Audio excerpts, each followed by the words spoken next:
తెలుగు రాష్ట్రాల అన్నపూర్ణగా పేరొందిన Nagarjuna Sagar project crust గేట్లు భద్రమేనా అని నీటిపారుదల శాఖ విశ్రాంత నిపుణులు అనుమానం వ్యక్తం చేస్తున్నారు.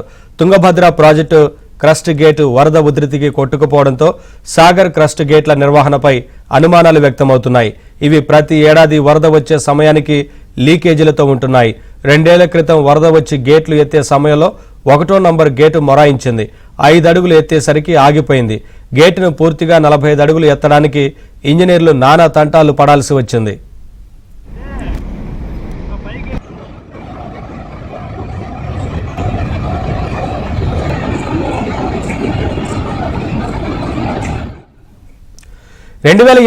ఆగస్టు 15న 26వ నంబర్ క్రస్ట్ గేటును ఎత్తే క్రమంలో మోటార్ ఫ్యాన్ విరిగి అజ్మతుల్లా అనే ఉద్యోగికి గాయాలయ్యాయి. క్రస్ట్ గేట్లను ఎత్తే సమయంలో అవి సగం లేచి మధ్యలో మొరాయిస్తే వరద ధాటికి కొట్టుకుపోయే అవకాశం ఉంటుందని నిపుణులు చెబుతున్నారు.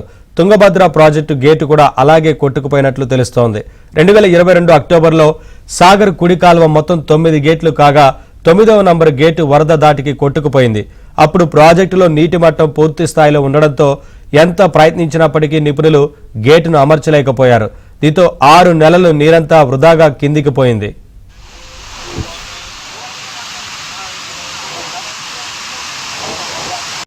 ఇప్పటికే కర్ణాటకలో సంబంధించినటువంటి తుంగభద్ర డ్యామ్ లో 19వ గేటు కొట్టుకుపోయిందని చెప్పేసి అధికారులు చెప్తా ఉన్నారు. 20 అడుగుల నీటి తగ్గితే గానీ గేటు ఉన్నదా పోయిందా తేల్చలేమన్న పరిస్థితిలో ఉన్నామని చెప్పేసి నిపుణులు చెప్తున్నటువంటి పరిస్థితి. కేంద్ర ప్రభుత్వం నిధులు ఇస్తా ఉంది, రాష్ట్ర ప్రభుత్వం నిధులు ఇస్తా ఉంది.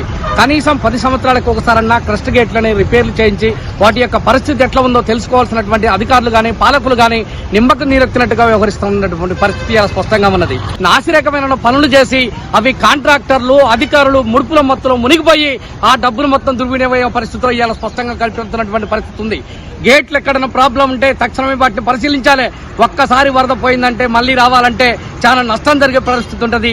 అందుకనే ఎప్పటికప్పుడు అధికారులు నిద్రమత్తును వీడి క్రస్ట్ గేట్లని ఎట్లా ఉన్నాయో అని పరిశీలిస్తూ తక్షణమే యుద్ధ ప్రాతిపదికన ఆ చర్యలు చేపట్టాలని కూడా ఈ సందర్భంగా ప్రభుత్వాన్ని డిమాండ్ చేస్తా ఉన్నాం.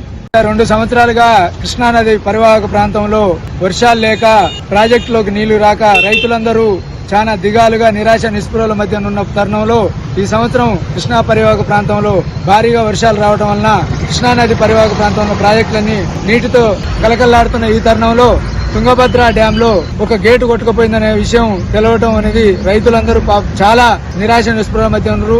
100 టీఎంసీల నీళ్లున్న ఈ డ్యామ్ లో 70 టీఎంసీల నీటిని ఖాళీ చేయాల్సిన పరిస్థితి వచ్చింది. కాబట్టి ఇది ప్రభుత్వాల తప్పిదమో లేక అధికారుల తప్పిదమో కానీ రైతులందరికీ ఇది చాలా ఆశానిపాతంగా మారింది. శ్రీశైలం డ్యామ్ కానీ నాగార్జున సాగర్ డ్యామ్ కూడా గేట్లు కూడా ఒకసారి సరైన పద్ధతిలో ఉన్నాయో లేవో కూడా ఇంజనీర్లు కానీ అధికారులు కానీ వాటిని ఒకసారి మెయింటెనెన్స్ చూసుకోవడం మంచిది.